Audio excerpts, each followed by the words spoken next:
গরুর মাংস বিভিন্নভাবে রান্না করি, যেহেতু আমি বিভিন্নভাবে আগে ট্রাই করেছি। তো আজকের পর্বে আমি আপনাদের সঙ্গে এমন একটা পদ্ধতি শেয়ার করব যেটা খুবই সহজ, আর ইদানিং আমি এটাই ফলো করি যেহেতু সময় কম লাগে এবং খুব সহজে হয়ে যায়। তাই যারা ব্যাচেলর বা নতুন রাঁধুনি আছেন, আশা করছি তাদের আমার আজকের এই পদ্ধতিটা খুব ভালো লাগবে। আজকের রান্নাটা আমি করব প্রেসার কুকারে, সময় বাঁচাতে এবং রান্নাটাকে অনেকটাই সহজ করে নেওয়ার জন্য। তার জন্য আমি এর মধ্যে নিয়ে নিলাম 2 কেজি হাড্ডি চর্বি সহ গরুর মাংস। মাংস মজা করতে হলে হাড্ডি চর্বিটা আপনাকে অ্যাড করতেই হবে। এবারে এর মধ্যে আধা টেবিল চামচ দিয়ে দিলাম লবণ, 1.5 টেবিল চামচ লাইট সয়া সস এবং 4-5 টেবিল চামচ দিয়ে দিচ্ছি ইয়োগার্ট। তারপর এর মধ্যে 2 টুকরো দারুচিনি, একটা কালো এলাচ এবং কয়েকটা কালো গোলমরিচ দিয়ে এর মধ্যে কিছুটা পানি দিয়ে দিচ্ছি, প্রায় 1 কাপের মতো। খুব বেশি পানি দেওয়ার দরকার নেই, কারণ মাংস থেকেও কিন্তু অনেকটাই পানি বের হবে। তারপরে সমস্ত কিছু একসঙ্গে ভালো করে মিশিয়ে নিয়ে প্রেসার কুকারের ঢাকনাটা লাগিয়ে আমি এটাতে জাস্ট একটা সিটি দিয়ে নেব। তারপর প্রেসার কুকার চুলা থেকে নামিয়ে অপেক্ষা করব এর ভেতরের ভাপটা বের হওয়া পর্যন্ত। সেই ফাঁকে আমরা একটা মশলার পেস্ট তৈরি করে নিব। তার জন্য আমি 30 গ্রাম আদা এভাবে স্লাইস করে কেটে নিয়েছি, 30 গ্রাম নিয়েছি রসুন, 180 গ্রাম নিয়েছি পেঁয়াজ এবং 133 গ্রাম টমেটো। এই সমস্ত কিছু ব্লেন্ডারে সামান্য পানি দিয়ে আমি এভাবে পেস্ট করে নিয়েছি। এবারে এর মধ্যে একে একে 2 টেবিল চামচ লবণ, 1 টেবিল চামচ জিরা গুঁড়া, 1 টেবিল চামচ ধনে গুঁড়া, 1 টেবিল চামচ হলুদ গুঁড়া এবং আধা টেবিল চামচ দিয়ে দিচ্ছি গরম মশলার গুঁড়া। মরিচটা আমি এখানে পরে অ্যাড করব।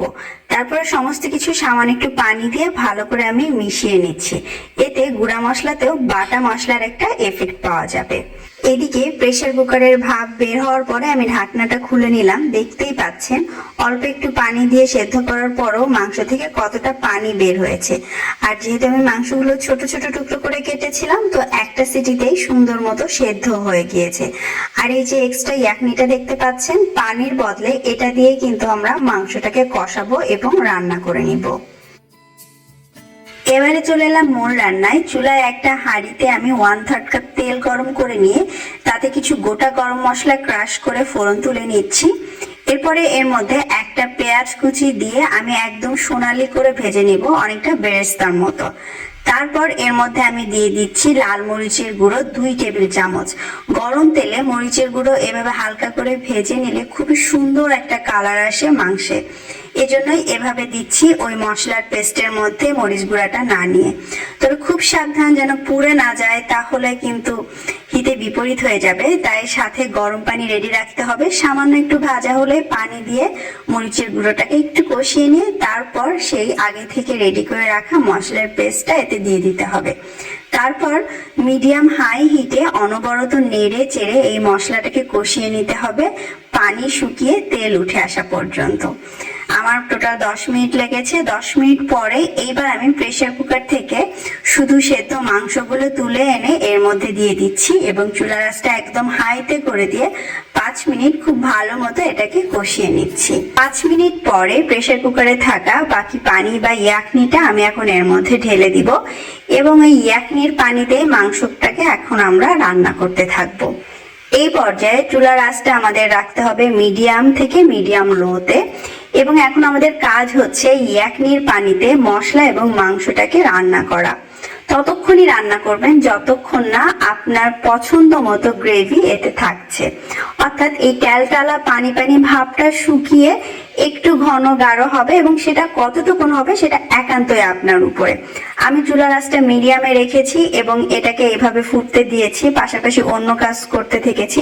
শুধু মাঝে মধ্যে এসে এইভাবে তলা ঘেঁষে একটু নেড়ে দিয়েছি যাতে নিচে না ধরে যায়। এবং যখন এই গ্রেভিটা আমার পছন্দ মতো ঘনত্বে চলে এসেছে, তখন আমি এর মধ্যে স্বাদমতো একটু লবণ, একটু ভাজা জিরের গুঁড়ো এবং কয়েকটা কাঁচামরিচ দিয়ে নেড়ে একদম লো আছে আরো 10 মিনিট একটু ফুটিয়ে নিয়েছি। ব্যাস, আমার গরু মাংস রান্না একদম শেষ। এখন এটাকে প্লেটে বেড়ে ভাত, পোলাও, রুটি, পরোটা, লুচি যা ইচ্ছে তার সাথে আপনি সার্ভ করুন। খুবই সহজ পদ্ধতি না রান্নাটা, আর খেতেও কিন্তু ভীষণ মজার হয়। এইভাবে একবার আপনি করে দেখতে পারেন। আমার সব মিলিয়ে টোটাল 1 ঘন্টার মতো সময় লেগেছে। এইভাবে করে দেখবেন, আশা করছি আপনাদের অনেক ভালো লাগবে। বিদায় নিচ্ছি, আল্লাহ হাফেজ।